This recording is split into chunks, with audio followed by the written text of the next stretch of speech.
சிறப்பு விருந்தினர் திரு VP மணி அவர்களை ஒரு சில வார்த்தைகள் பேச அழைக்கிறேன்.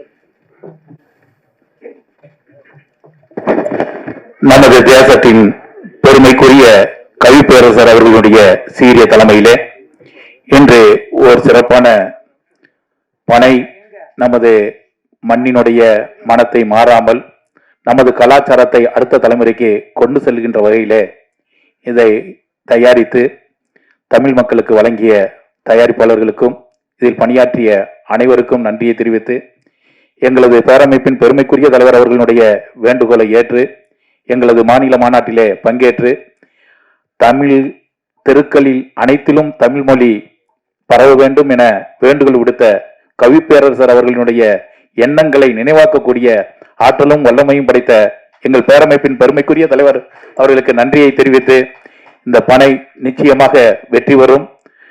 ஒவ்வொரு கிராமத்திலும் நாம் கடந்து வந்த பாதையை நினைவூட்டியது. நானே ஒரு காலத்துல பனைமரத்துல நொங்கு வெட்டும் போது அந்த செங்கோலவிலாம் இருக்கும், அதெல்லாம் கொட்டி அங்கே பனைமரத்துல இருந்தே அங்கிருந்து குதிச்சிருக்கேன். அந்த மாதிரி ஒரு பழைய நினைவுகளை எல்லாம் நமது தயாரிப்பாளர் கண்முன்னே கொண்டு வந்தார். நிச்சயமாக இந்த படம் வெற்றி பெறும்.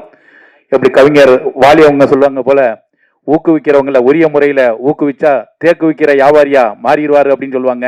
இது ஒரு நல்ல படத்தை தயாரித்து தந்த இந்த தயாரிப்பாளர்களுக்கும் இந்த குழுவினர்களுக்கும் வாழ்த்துக்களை தெரிவித்து இந்த படம் வெற்றி பெறுவதற்கு தமிழ்நாடு வணிகர் சங்கங்களின் பேரமைப்பினுடைய பெருமைக்குரிய தலைவர் அவர்கள் அனைத்து வகையிலும் துணை நிற்பார். நன்றி, நல்வாழ்த்துக்கள்.